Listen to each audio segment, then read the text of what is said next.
Wow, 26. How are you guys? Good morning. Welcome back to the Mold Apocalypse number 6. But before we get to that, and also I'll give you guys an update on Boots because he is just adorable. Before we get into that, this popped into my feed yesterday. The Mold Apocalypse is here. I think we're over the target. The CDC just announced another fungal outbreak, 27 states. We said in 2021 that this would be a thing that we would have to deal with moving forward. And this is why we're doing the Mold Apocalypse series, to cover the videos. And now it is more relevant than ever as the Hill reports a superbug hits 27 states. A deadly fungus is spreading. We're going to cover this and a couple headlines, and then we'll get into the mold predictive programming in the movie The Faculty. Let's read, you guys. Here it is. Superbug hits 27 states. Hospitals, nursing homes, and other medical facilities are struggling to gain ground on a drug-resistant and deadly fungus that has infected 7,000 people in 2025, according to the CDC. It's Candida, of course, was first reported in 2016 and has spread rapidly over the past several years. It can survive on surfaces for long periods of time before spreading to patients through catheters, breathing tubes, or IV. So a lot of this is happening in the nursing homes. And if you need an IV, this could happen as well. Some strains of the fungus are considered a superbug because they are resistant to all types of medications usually used to treat fungal infections. So it's becoming resistant. So what changed? Well, the only thing that coincides with 2016 was Trump's first presidency. Now, I'm not blaming him for this. I'm saying that this is weird, isn't it? This is really, really weird. Now, let's get into a couple more headlines. Trump is playing revenge politics, sinking Congresswoman Boeber's water project with a veto in retaliation for her pushing to release the Epstein files. Let's take a look at this, you guys. Lauren Boebert, I think that's how you spell her name or pronounce her name, rebukes Trump for using first veto to spike her Colorado water project. Now, I'm not saying I agree with the Colorado water project. What I'm saying is that this is petty, isn't it? He's literally punishing her for this because she wanted the Epstein files released. Unbelievable. Boebert issued a pointed rebuke to Trump for using the first veto of his second term to kill a long-delayed water infrastructure project serving her Colorado district that she had sponsored. Now, interestingly, this is called the Arkansas Valley Conduit, is the name of the water project, a pipeline designed to bring municipal and industrial water to several communities.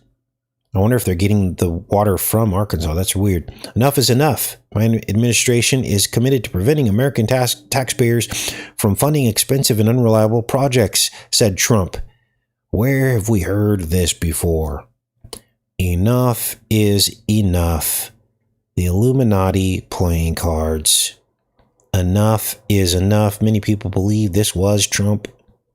This isn't the first time he has said this. There was a whole string of people quoting enough is enough on both sides of the aisle within the last year as this Illuminati playing card seems to be manifesting. Creepy. This is all the way back from the 1990s. Now, what else is going on? Well, check this out. Apparently, according to the newest update in the Epstein files, Trump sent teens to Epstein's house to give him personal massages. He sent them from Mar-a-Lago. Now, we already knew. I mean, if there was ever a case of guilt by association, it would have to be the case of a billionaire who was close friends with 5 known PDF files in the 1990s and 2000s. 5. Who hangs out with 5 PDF files? Well, apparently Trump did. I don't normally like to say guilt by association, but in this particular instance, You can't know 5 of these people and not have some dirt on your hands, right? Now, this just surfaced in the last 24 hours that Trump sent these teens to Epstein for alcohol personal massages. Essentially, Trump was acting as a pimp. Let's read this. A new report from the Wall Street Journal alleges that Donald Trump spotted a teenage worker make house calls to the Stein mansion. Cites unnamed former Mar-a-Lago and Epstein employees, claims that Trump's spa would send masseuses, manicurists, and other spa workers to the Stein's nearby residence. He wasn't even a dues-paying member of the club, but Trump told staff to treat him like one, the employee said. It also alleges that workers warned each other about the Stein, who was known among staff for being sexually suggestive and exposing himself during the appointments. Now, of course, these are just reports, but how many reports are we going to ignore?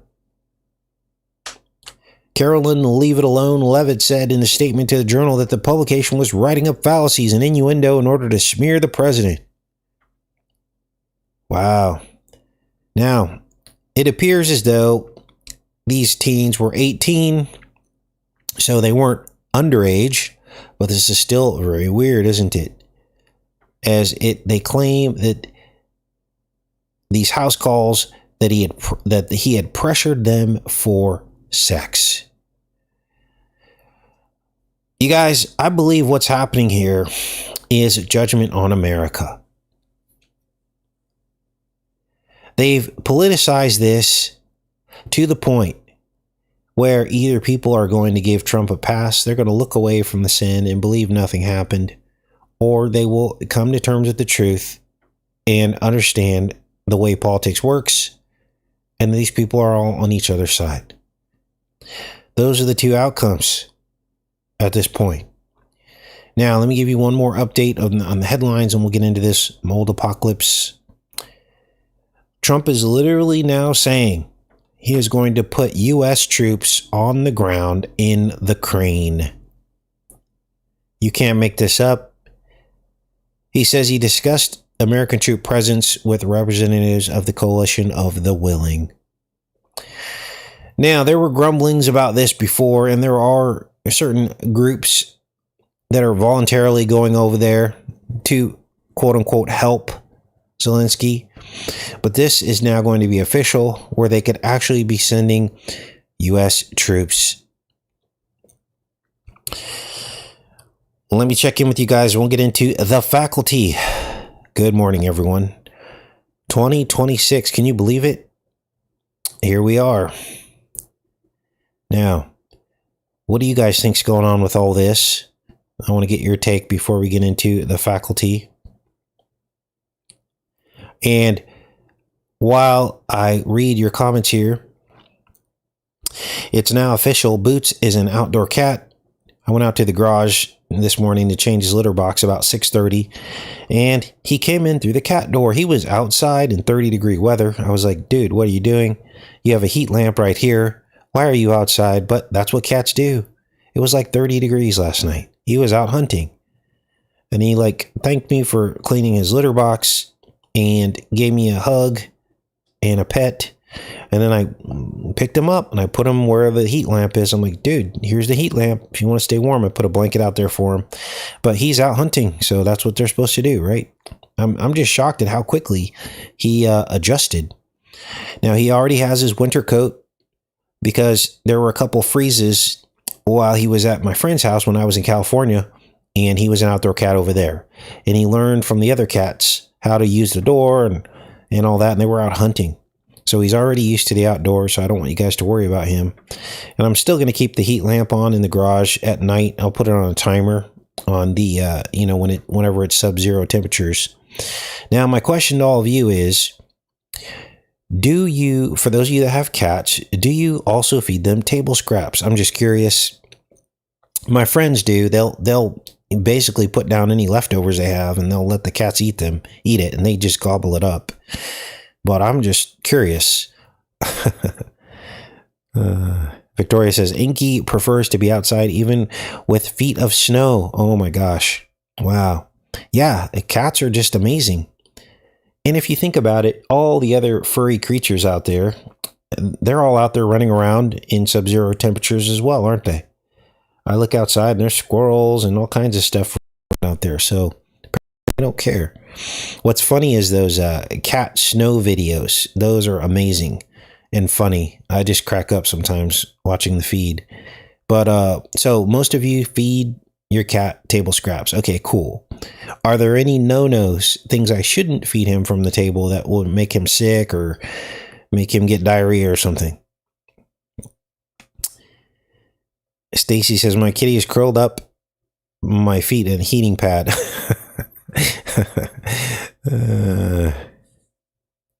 What amazes me is how they can go out and hunt and then also be like domesticated, you know? So he still lets me pick him up and pets him and jumps on my lap. But then he's like a killer at night. He's like, I'm going to go do this. And so it's pretty crazy. No onions. Table scraps will draw on other animals. Oh, I wanted to also let you guys know his cat door is kind of small. So it's just big enough for him to get through. And if he grows a little bit, he's only 6 months old. So if he grows a little bit, he can still get in through the cat door. So a coyote can't get through the cat door. A possum, maybe. Yeah, a possum could get through, but possums are typically the kind of animal that like runs away from a cat. You know, they're kind of, possums aren't very, what's the word I'm looking for?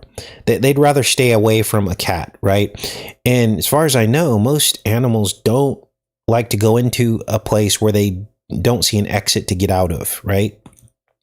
The cat is trained for that. So he knows the cat door, so he can get in and out. But I don't think any other animals will be able to even fit through that cat door. So if you're worried about Boots getting cornered in there, and I'm sure I'll hear the commotion if that goes down. Melissa says, stop with the cat stuff. Wow. Okay, let's get into this. All right, here we go with the fungus. Can't please everybody, right? Okay, here we go, you guys. The faculty. You know, there is such a thing as a fast forward everybody, button. Welcome back to the channel. I was having a little bit of discussion in here about someone had asked about JWs. And let's see here. Let's fast forward to this. And Viscri in the Zalanuli Valley and Malin is depicted in this new until the end of the year. So you find the 47th day of the year to find the mirror date. And that date is February 16th, which is one day after the festival of the wolf, Luper Kalia. So it appears that another wolf has emerged. How all that's going to pan out, I guess it's waiting to see, right? Now let's get into this 1998 film called The Faculty. Remember, akul means sharp, piercing instrument. And you'll see very quickly why the film could have just as easily been called The Draculty instead of The Faculty. And then you're also going to see how all this connects to the story of Dracula, King Charles, and everything else going on right now in the world. Now, I didn't go searching this movie out. One of you noticed that the plot of this film was eerily accurate to the journey that we've been on this channel. I've never seen this film, but it seems to be revealing itself in God's perfect timing to demonstrate his master plan in waking up as many people as possible to the vices of the devil, showing them that the devil rules all entertainment and places all these synchronicities in place for a reason. Let's begin. Let's watch this opening of this movie, The Faculty. So it opens with Elijah Wood, Casey getting elbowed in the face. And this is what it feels like pretty much every day we wake up, doesn't it? Sorry. Crashing the bone, Casey. A certain mesozone only exists in the kidney of certain squid and octopi. So Casey's the conspiracy theorist of the school. He's the nerd. He's observant and skeptical of everything. And he's the first one to realize that all is not what it seems. Wait, what? His name's Casey? At Harrington High School. And so one day he's walking on the football field and he finds a dormant alien blue-blooded parasite that's octopus or squid based, as you just heard. All right. Casey, I don't want to blow smoke everybody here, but I think you found a new species. Yeah, right. Casey finds a new species. Gosh, I mean, really? Wait, is that Usher? Whoa. It's like these people fast forward into the future and discovered what we've been working on for the past 10 years. Unbelievable. So, Casey discovers the plot of the aliens to basically covertly merge with humanity. He tries to warn the school, but almost nobody's listening except the small group of friends that are in his small circle. Now, this film released on Apollo's birthday, Christmas Day. Here's the proof here. In 1998, which is the Hebrew year 58. 1998 was Hebrew 5758. Now, Casey begins to notice the details, and he can connect the dots that nobody else sees. But after this incident that you're going to see next inside the shower, they make up a cover story to try to silence Casey and silence all his friends from speaking out. Let's keep watching here. Hey, it can happen. New species are discovered every day. It's a pelagic organism. I need to leave story. I have no page 1. Well, we found a new phylum in biology. It's bizarre. I have no page 1. So there's your stinger right there. The hornets. These hornets are all over the school because it's the mascot. Well, we found a new phylum in biology. It's bizarre. See, I don't recognize its surface tissue at all. Really bizarre. Mr. Furlong thinks it might be a new species. She can't breathe. This is the shower scene. Of course, we all know what that means. Now, this teacher was infected with this stinger. Wait, do you guys want me to keep it on fast speed or do you want me to slow it back down?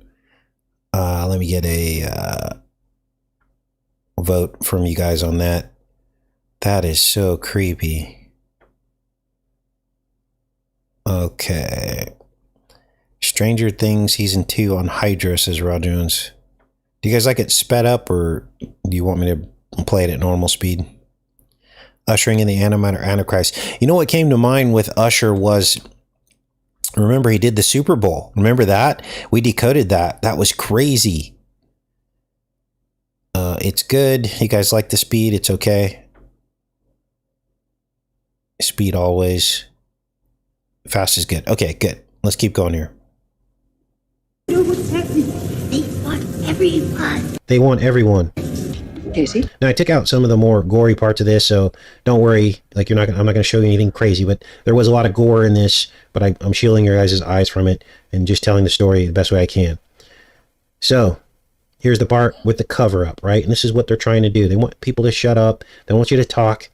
They tempt you. I've been tempted many, many times in many different ways. Temptations come in different forms and fashions. I've had people offer me large amounts of money to change my message. I've had, females come into my life that have tried to steer me down wrong courses with my channel, and it goes on and on. You understand? And it's kind of the same plot here in the film where these aliens, they try to convince the people to accept things the way they are. They tell them it's hopeless to resist. Just go along with it. Casey, you understand? Yeah, keep it quiet. Sure. So the whole theme of this is like invasion of the body snatchers. Now let's get some more specific because people are probably like, oh, come on, dude, shut up. This isn't about you. And I don't think it's about me specifically, but it gets pretty specific here about Casey basically saying that fiction is actually reality. You're going to hear it in his own words in just a second here, which was very, very creepy for me to hear because this is pretty much the foundation of our channel. We decode films, which is fiction, and we show you the reality inside of it. I'm telling the truth. Because something really weird is happening at school. The teachers, something's happened to them. Here's more Stinger references here. Sting the Chongos is the football team they're about to play. Please, will the following students please report to the office? James Archuleta, Even though they are. How did you check like everything was okay? It's a devil's cult or something. You know, maybe they worship comets. So you just heard him say it's a devil's cult. Maybe they worship comets. We've done a lot of research on comets, haven't we? Talking about how they bring disease. Comets bring disease, right? Or they seem to coincide. We don't know if comets bring disease, but they seem to coincide with, plagues and things. So some of the same disclosures that we've discovered over the years. And then you're going to hear him next explain how the demons disclose their agenda through fiction so that nobody would believe it if they discovered it.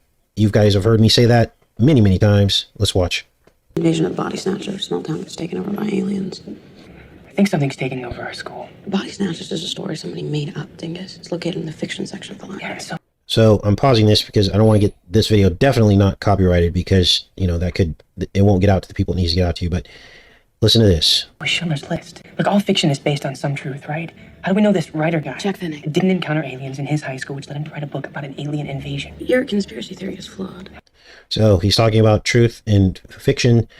And he's like, yeah, look at Schindler's List. There was some truth in that. How so? In case I think you've been right to the flagpole one too many times. Look, how do you know there's not a conspiracy? They emasculate Casey at every turn.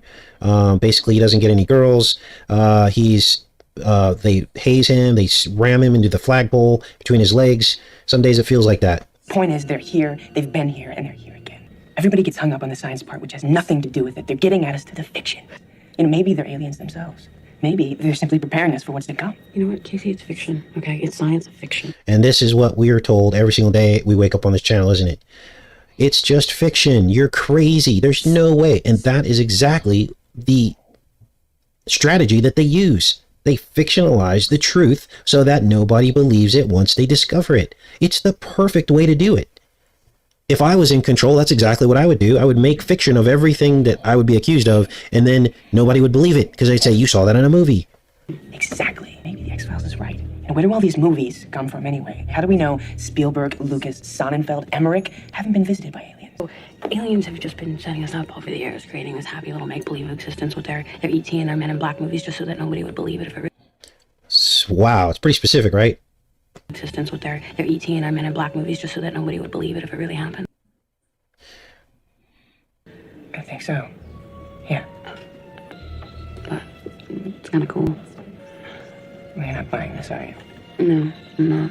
Well, the body snatchers, they were pods, but where are they? There are no pods. There's gotta be something else. We think aliens are taking over our school. If you were gonna take over the world, would you blow up the White House Independence Day style? Or sneak in through the back door? Casey, man, the only person in this school who's an alien is you, man. Which sometimes it feels like that, right? We're alien to this planet. This is the fallen realm. We don't belong here. Jesus tells us we're aliens to this planet.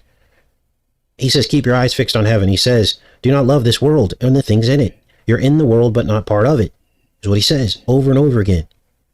So it does feel like we're aliens here, doesn't it? So they mock Casey and his friends for believing that the aliens are trying to take over. Now, at this point of the decode, as you can imagine, my mind was pretty much blown.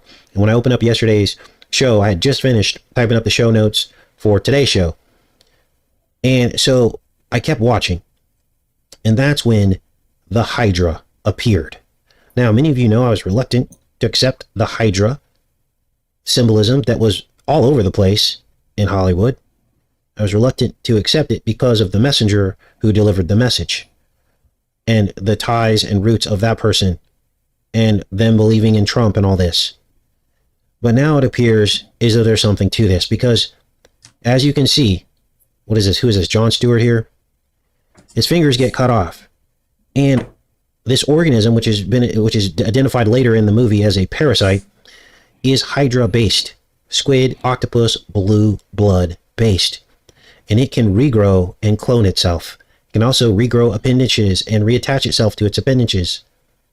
So, Jon Stewart gets his fingers chopped off, and they basically regrow themselves. Let's keep watching here.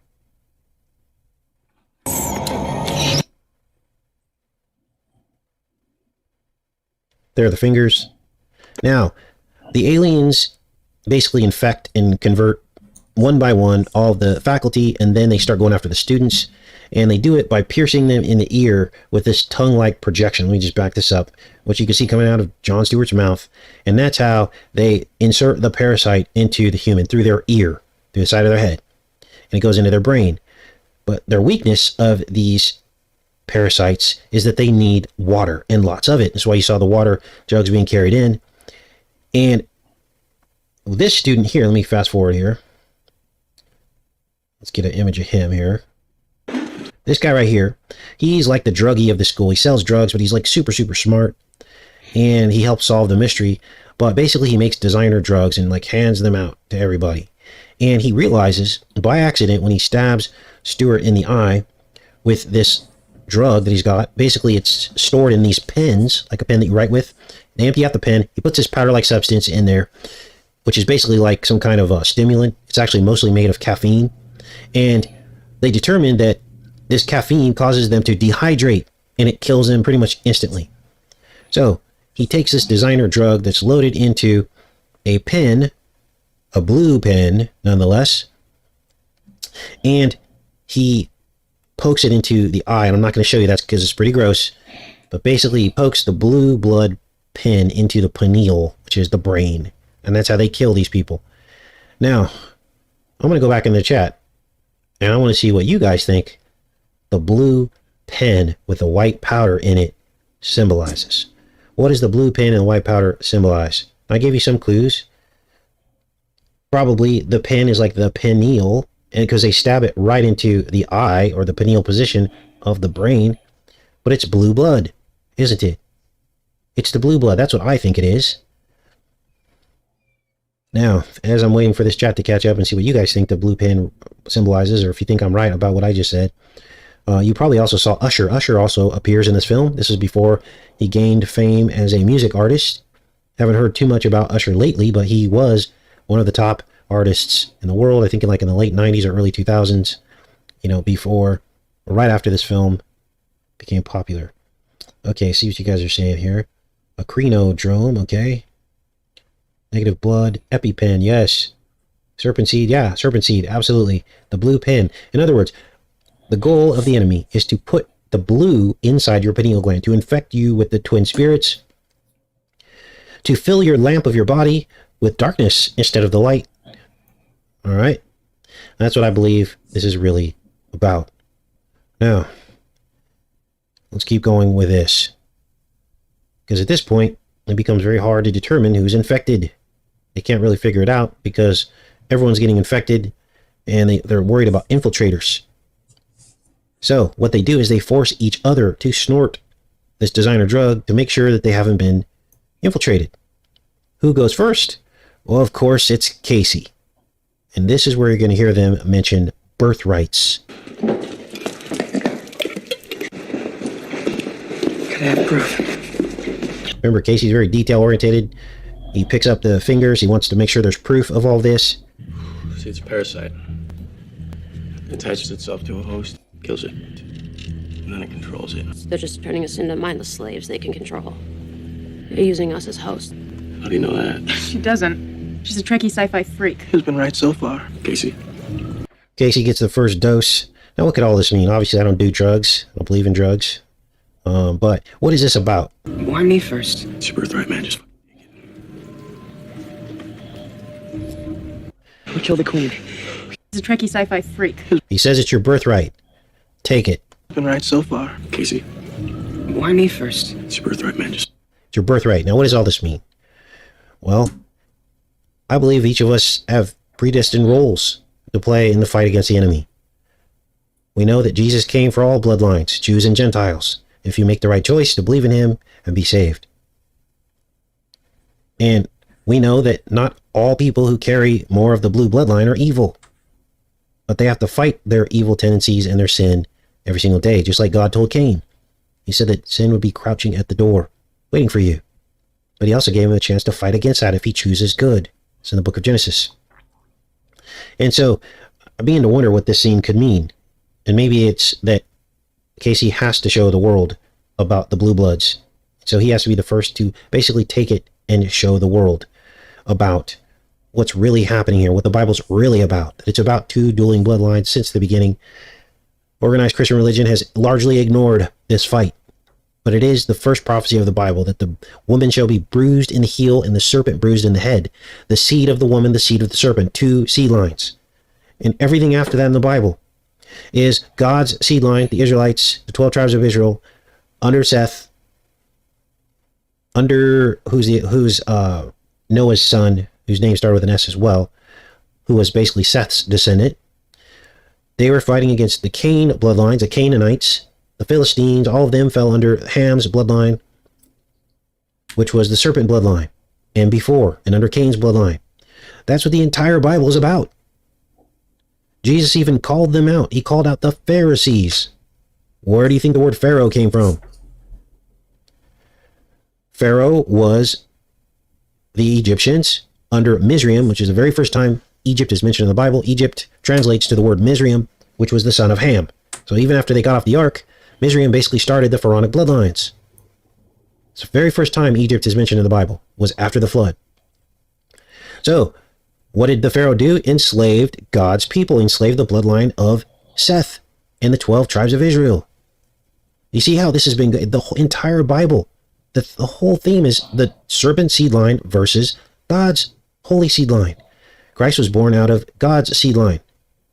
And even he called out the Pharisees of their father, the devil.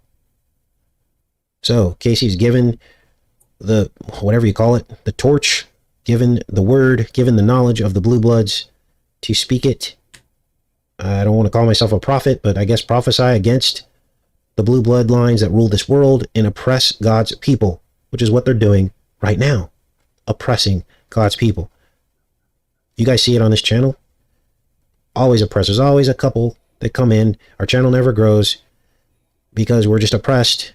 No one believes what we're showing them. Not no one, but the outside world, the larger outside world. And it feels like sometimes we're on an island of 100,000 people, doesn't it? And that's okay though, because we know the truth and we are a remnant. Eventually, and as it happens every week on this channel, things are confirmed that we've already covered. And so that is the judgment. That is God saying, okay, we showed you this, it happened. We showed you this, it happened. If people still don't want to listen, that's on them. And our job is just to continue to do our job, right? Now, I want to also say this. Down throughout time, the dueling bloodlines, by this point in history, most people are probably mixed with some blue blood. And this is why the world has become so sinful. And maybe that's what this scene right here is about. Understanding that the blue blood sin has infected everybody and that Jesus is the only way out. And up until then, we have to fight our sinful tendencies while others revel in their blue blood and rule our world and make this world a living hell.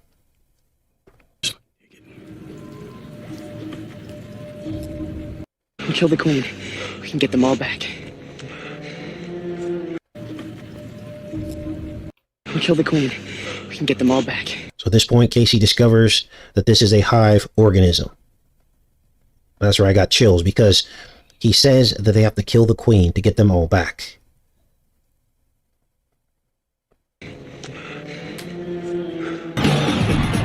So they figure out a plan. They're like, okay, where's the queen going to be? She's going to probably be at the football game.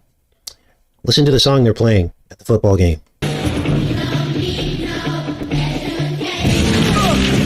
Of course, that is the song Another Brick in the Wall by Pink Floyd. And in that music video, there were masked students that were put on a train and sent through a meat grinder. We decoded that one last year. Better have worked, or there are going to be a lot of infected people going home. You were right at ground zero. You were right at ground zero. You were right at ground zero. Now, what does the queen mean? Well, you heard him say what he said, right? I'm not going to repeat that. Zero ground, I guess we call it.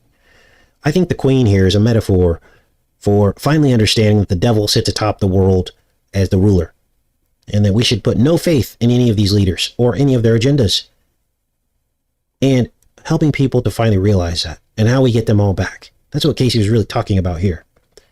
The queen's objective is to sting as many people as possible with their potions, to convert them into the hive mind. So, here they are held up in one of the school buildings, and their plan is to send out one of their friends into the football game to try to find the queen and inject her with the poison.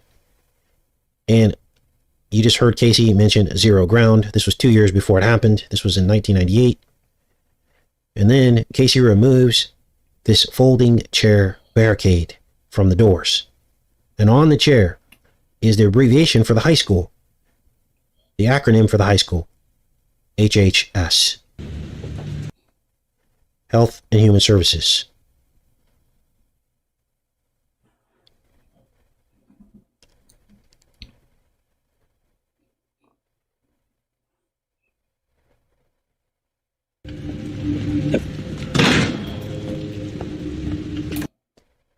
And on the wall behind them, in that scene and also in this scene, are Hornet Stinger syringes. Now next they're going to hear a couple more Hydra mentions here. Hydra.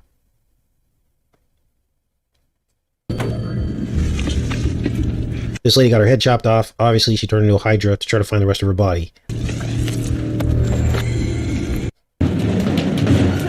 And there's a handy dandy squid on the wall.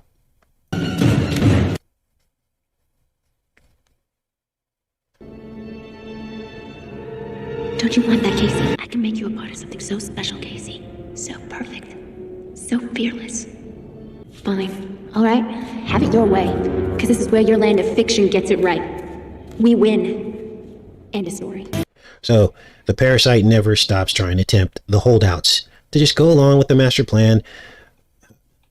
Guys, remember when I was criticizing Trump? So many people, like, unsubscribed. Remember when we went down some of these rabbit holes? So many people unsubscribed, and then the rabbit hole came full circle, and everything that we said was correct. I'm not perfect, so there were mistakes along the way, but for the most part, things that we were led by the Holy Spirit to talk about came full circle, didn't they? Despite all of the resistance, I guess is the right word. Okay? And so this is what this feels like. It feels like the parasite never stops trying to tempt the holdouts to just go along. Oh, let's just get behind Trump. Why not? He's our best option. We have to choose the lesser of two evils. So, the last few students decide that they're going to fight against that, to hold on to their humanity and to reject the unclean blue blood spirit. Now, by the end of this, and I don't show this part, Casey basically injects the queen with the blue blood pen. He kills her after he traps her in the bleachers. I don't know what that might mean. But basically, he runs through the bottom of the bleachers and hits the button, and the queen is like trapped in the bleachers where all the students sit. Could be a reference to what the queen is really up to underneath the bottoms of the students, I guess. That's one way to look at it. And once he's trapped in there, he runs out the other side. He takes the blue blood pen and he sticks her in the eye with it and stuff. Oh, I just had an epiphany. So the bleachers could be like the stairway to heaven. So that, remember, the enemy's trying to get to heaven. He's trying to find another way through the firmament and into heaven. So the bleachers could represent the stairs. So Casey stopping the enemy at the stairs could be what they're referring to here. Let's finish up now. Of course, one-eyed symbolism as well. This movie was loaded, you guys. It was loaded. And of course, she dries out, desiccates, and dies, and it releases all the other people from her spell. And I believe that what that scene was is a metaphor for exposing the blue blood agenda to the world. Now, the movie ends with everyone finally believing Casey. And let's play the rest of this here.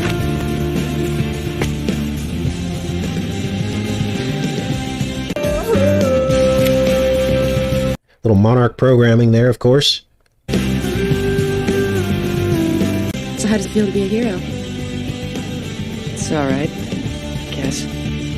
Now, just so you know, I don't seek any gratification out of what we do here. This is hard work. Sometimes I wake up and I'm like, God, how much longer are you going to have me doing this? Because I'm tired. I just want to enjoy my life a little bit more. Do some things, maybe take my mind off of some of this stuff. Do something different with my life. And he's like, stay on the task. You're almost done, is what he keeps telling me. All right, I'll put a link to that decode, but wow, that was pretty chilling to watch that back again. After so many, well, I guess that was a couple years ago, we did the faculty decode. All right, I'm in the chat, you guys. What a trip. What are your thoughts on all this? The Casey character, seeing the truth in the fiction and all that stuff. Pretty wild.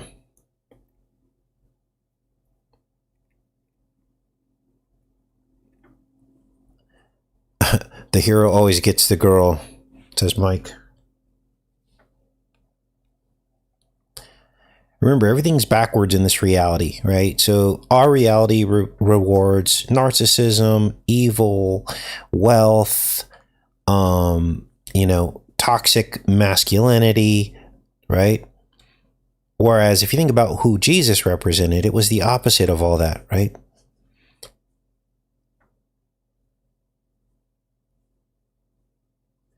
All right, you guys. Well, tomorrow, I think we're going to get into the roots of the dollar bill. In other words, the concept behind, the first person who came up with the idea to print off a note that was the shape that it was and the color that it was and everything. So we went back and looked, and what I found were the roots of the dollar bill came from the concept of a literal fungus that grows on trees.